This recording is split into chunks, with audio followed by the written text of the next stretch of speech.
रघु जी शर्मा साहब जो आज के इस कार्यक्रम के मुख्य अतिथि महोदय हैं। जोरदार ताली बजाकर के अभिनंदन करें। न जाने कितने दुख सहने पर दिल का रिश्ता बनता है, वर्षों की कुर्बानी से इंसान फरिश्ता बनता है। माननीय रघु जी शर्मा साहब। आज के इस समारोह में उपस्थित राजस्थान सरकार के पूर्व मंत्री, मांडल के विधायक, भिलवाड़ा डेयरी के चेयरमैन सम्मानीय रामलाल जाट जी, पूर्व मंत्री सम्मानीय हरिवंश शर्मा जी, पूर्व विधायक सम्मानीय आगामीलाल जी, मेवाड़ा साहब, ब्रह्मदेव कुमावत जी, महेंद्र गुजर जी, विवेक धाकड़ जी, हमारे बीज निगम के पूर्व चेयरमैन सम्मानीय धर्मेंद्र सिंह राठौड़ जी, यहाँ पार्टी के प्रत्याशी रहे भाई मनीष मेवाड़ा जी,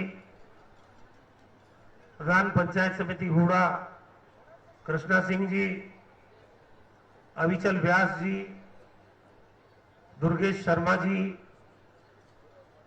सीपीजी जॉय और नगर पालिका के नवनिर्वाचित चेयरमैन सुमित जी कालिया साहब, सभी पार्षदगण, पत्रकार बंधुओं, रामलाल जी जाट ने पूरे विस्तार से देश की वर्तमान में क्या हालात है, कैसे किसान सड़कों पे बैठा है, कैसे निरंकुश केंद्र की सरकार किसानों के साथ बर्ताव कर रही है। नारा तो ये लगाया था उन्होंने कि बहुत हो गई महंगाई की मार, अब की बार मोदी सरकार। 2 बार आ गई मोदी सरकार।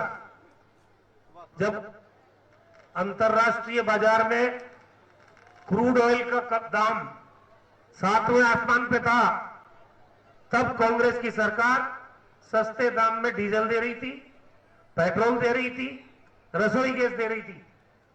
आज क्या हालात है? $30 प्रति बैरल अंतर्राष्ट्रीय बाजार में क्रूड ऑयल की कीमत कम है, लेकिन पेट्रोल 100 रुपए पार, डीजल की कीमत, पेट्रोल की कीमत, रसोई गैस की कीमत पिछले 45 दिन की ले लें अपन, 19 बार बढ़ाए इन्होंने। और कीमतें जब डीजल की बढ़ती है, पेट्रोल की बढ़ती है, रसोई गैस की बढ़ती है, तो महंगाई भी ऊपर बढ़ जाती है। तो आज किसान रो रहा है, आम उपभोक्ता रो रहा है, महंगाई बढ़ी हुई है। और ये जो अभी समर्थन मूल्य पे खरीद की जिक्र नहीं है इन कानूनों में, ये जो एफसीआई के गोदाम थे, सरकारें अनाज खरीदती थी, इन गोदामों में भरती थी। हमारा जो सार्वजनिक वितरण प्रणाली है, ये राशन की दुकानें चलती है, यहां जो गरीब आदमी को सस्ता अनाज देते हैं हम, ये एफसीआई के गोदाम से ही लाते हैं। अब ये गोदाम ही अगर पूंजीपतियों के हवाले हो जाएगा तो किसान तो मरेगा ही मरेगा, लेकिन आम गरीब आदमी जिसको राशन की दुकान के माध्यम से सस्ती दर पे गेहूं मिलता है, अनाज मिलता है, उसका भी गला घुट जाएगा हर तरफ, क्योंकि बहुमत बहुत तगड़ा दिया। बात ज्यादा लंबी चौड़ी मैं करूंगा नहीं। 11-12 महीने से राजस्थान में, पूरे देश में, दुनिया में इस सदी की सबसे बड़ी महामारी कोरोना की महामारी, उससे हम लोग मुकाबला कर रहे थे। और जिस ढंग का प्रबंधन हमारे मुख्यमंत्री जी ने राजस्थान में किया, एक तो लॉकडाउन की अवधि में संकल्प व्यक्त किया कि मैं एक व्यक्ति को राजस्थान में भूखा नहीं सोने दूंगा, और जिस ढंग के इंतजाम किए, गरीब के घर में सूखा राशन गया, दाल गई, तेल गया, जब लॉकडाउन था पका हुआ खाना बटा, और जो कोरोना का इंतजाम राजस्थान में हुआ, उसकी तारीफ प्रधानमंत्री को करनी पड़ी खुद को। इस प्रदेश में जांच की सुविधा नहीं थी, मार्च में जब पहला केस आया और मार्च से लेके अब तक 70,000 टेस्ट पर डे हम लोग करने की स्थिति में आए। वेंटिलेटर्स की कमी नहीं है, सेंट्रलाइज ऑक्सीजन सिस्टम लगाया, आईसीयू डेवलप किया, आईसीयू के बेड तैयार किए, ऑक्सीजन सपोर्टेड बेड बनाए, सामान्य बेड बनाए, राजस्थान में ऑक्सीजन जनरेशन के प्लांट लगाए, लिक्विड ऑक्सीजन के प्लांट लगाए, और जिस तरह से 40-40 हजार के इंजेक्शन रेमडेसिविर और टोसिलिजुमैब ये गरीब आदमी को निःशुल्क दिए, तब हम लोगों की जान राजस्थान में बचा पाए इस महामारी से। अभी भी चल रही है महामारी, अभी तो नया नया स्ट्रेन आता है, केरल में वापस बढ़ गए केसेस, इसीलिए मास्क का कानून लेके आए हैं, प्लाज्मा थेरेपी दी लोगों को, कोई कसर हमने छोड़ी नहीं, और साथ के साथ राजस्थान का विकास भी नहीं रुकना चाहिए। हमने जो वादे किए 2018 के विधानसभा चुनाव में, चुनाव घोषणा पत्र के माध्यम से, कोरोना के चलते हुए भी 55% वादों को हमने पूरा किया है। राजस्थान का विकास भी गहलोत सरकार ने रुकने नहीं दिया है। आज बहुत सारी बातें विकास को लेके या हुई, ये सच है कि भीलवाड़ा में हमारे 2 ही विधायक जीते थे, एक रामलाल जाट जी और एक साड़ा गंगापुर से कैलाश त्रिवेदी जी। बाकी जगह पे हमारे लोग कामयाब नहीं हो पाए। दुर्भाग्य से कोरोना से कैलाश त्रिवेदी जी भी हमें छोड़ के चले गए। अब एकमात्र विधायक रामलाल जी हैं, वहां बाई इलेक्शन हो रहा है। हम उम्मीद करते हैं कि वहां कांग्रेस पार्टी दोबारा जीतेगी, लेकिन विकास की जो रफ्तार है, पिछली बार सरकार बीजेपी की थी।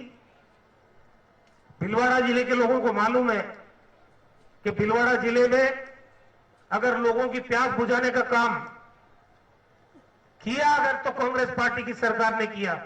1100 करोड़ की योजना बनी चंबल का पानी लाने की, जो आज 3000 करोड़ की योजना हो चुकी है। बीच में 5 साल बीजेपी आई, उन्होंने काम की रफ्तार को रोक ही दिया। आज फिर से वो काम चालू हुआ है। अभी रायपुर सहाड़ा में पानी पहुंचा चंबल का, आगे कोसीतल में पहुंचेगा, रायपुर में पहुंचेगा। यहां पे भी पानी की दिक्कत जो रामलाल जी जिक्र कर रहे थे, बीसलपुर का पानी जब लाए तब ये विधायक थे, कांग्रेस की सरकार थी, गहलोत साहब मुख्यमंत्री थे। हमारा तो प्रश्न ये है कि ये जो बीजेपी जीतती है, इनसे यहां की जनता सवाल क्यों नहीं करती? भाई आप लोग चुनाव जीतने के मकसद से आते हो, हिंदू को मुसलमान से लड़ाते हो, कामयाब होकर चले जाते हो, और उसके बाद जनता को आप भूल जाते हैं। विकास का कोई नाम नहीं लेता है। यहां सड़कों का जाल बिछा, कांग्रेस पार्टी की सरकार के रहते बिछा। पानी पहुंचा, कांग्रेस पार्टी की सरकार के रहते पहुंचा। और आज मैं चिकित्सा मंत्री हूं राजस्थान का, मुझे यहां लिख के भी दिया बहुत सारी बातें। हेल्थ इंफ्रास्ट्रक्चर को मजबूत करने के लिए हमारे मुख्यमंत्री ने सबसे ज्यादा फोकस किया है।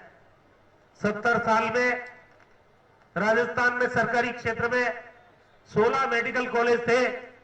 इन 2 सालों में 15 नए मेडिकल कॉलेज सरकारी क्षेत्र के राजस्थान में हमने खोले हैं। 2-3 जिले बचे हैं, उनमें भी आने वाले साल में खोल देंगे।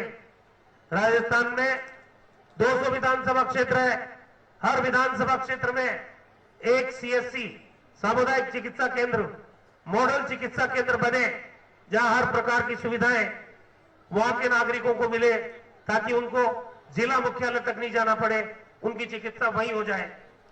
यहां पे भी आपकी मॉडल विधानसभा, आसीन विधानसभा क्षेत्र में यहां पे भी मॉडल सीएचसी एक बनेगी, जिसका चयन हमारे आगामी लाल जी, मनीष जी या स्थानीय लोग करके बताएंगे। वह सारा इंफ्रास्ट्रक्चर हम डेवलप करेंगे। मुझे बताया गया कि गुलाबपुरा के अंदर स्त्री रोग विशेषज्ञ नहीं है, नेत्र रोग विशेषज्ञ नहीं है, हड्डी के विशेषज्ञ डॉक्टर नहीं है, और सोनोग्राफी की सुविधा नहीं है। ये सारे डॉक्टर लग जाएंगे अब, और सोनोग्राफी की सुविधा भी यहां शुरू करवा देंगे। अगर यहां डिजिटल एक्सरे मशीन नहीं है वो भी आप बता देना मेरे को, डिजिटल एक्सरे मशीन भी यहां लगेगी। और ब्लड बैंक की अगर स्थापना नहीं हुई है तो यहां ब्लड बैंक भी हम शुरू करवाएंगे। विकास के मामले में कांग्रेस पार्टी ही काम करती है। और ये मैं सिर्फ यहां गुलापुरा के लिए नहीं कह रहा हूं, भीलवाड़ा जिले की हर सामुदायिक चिकित्सा केंद्र के ऊपर जो मिनिमम सुविधाएं हो सकती है वो सुविधाएं हमारी सरकार उपलब्ध कराएगी। अभी ये पुराने चिकित्सालय में ऑडिटोरियम की बात की है। अभी हम लोग रायपुर गए थे, गंगापुर, शांति धारीवाल जी भी उस दिन साथ में थे। ये संभव है काम, एक सीवरेज लाइन का IUIDP से और ये स्टेडियम निर्माण का या ऑडिटोरियम निर्माण का। धारीवाल जी से मैं बात करूंगा, मनीष जी को बुला लेंगे, आगामी लाल जी आ जाएंगे, रामलाल जी, हम सब बैठ के उनसे बात करेंगे कि पुराने चिकित्सालय भवन में कैसे नवीन ऑडिटोरियम गुलापुरा के लिए, लोगों के लिए बने और यहां पे सीवरेज लाइन RUIDP से कैसे स्वीकृत हो। इन दोनों बातों के बारे में हम सब लोग मिलके हमारे UDH मंत्री जी से बात करेंगे। सुविधाओं की कोई कमी नहीं आने दी जाएगी। और जहां तक DMFT फंड की बात की जा रही, अब ये DMFT फंड में 200-300 करोड़, 350 करोड़ रुपए होंगे, लेकिन DMFT तो हर जगह है। ये भीलवाड़ा जिले में मेरे को एक नई चीज नजर आई। हर मर्ज की दवा ये पूछे समझ रहे हैं ये DMFT है। मैं वहां गया रायपुर साड़ा में, वहां एक सरपंच आके DMFT, यहां भी आया मैं, यहां भी DMFT किसी चीज का समाधान नहीं है। DMFT मदद कर सकती है, लेकिन बाकी तो सरकार है ना आपके साथ, हम लोग बैठे हैं। कोई कमी विकास की आसीन विधानसभा क्षेत्र में, गुलापुरा नगर पालिका में, हुरडा पंचायत समिति में कहीं भी कोई विकास की कमी रहने नहीं देंगे। अभी जैसा रामलाल जी कह रहे थे, ये बजट सत्र पूरा होगा, हमारा बजट भी आ रहा है 24 तारीख को। बजट सत्र पूरा होने के बाद, पहले भी जब गहलोत साहब सरकार में थे, कांग्रेस की सरकार थी, हमने शहरों के लिए प्रशासन शहरों के संग अभियान चलाया। हमने गांवों के लिए प्रशासन गांवों के संग अभियान चलाया और सारे अधिकारियों को लेके हमारे जनप्रतिनिधि बैठे, सड़कों की समस्या है, नालियों की समस्या है, स्ट्रीट लाइट की समस्या है, ये छोटी मोटी समस्या है। इस तरह के जो अभियान चलते हैं, पट्टों की समस्या है, ये जो नगर पालिका से संबंधित समस्याएं हैं, ये प्रशासन शहरों के संग अभियान जो चलाएगी सरकार, उसके दौरान आप ये सब दूर करेंगे।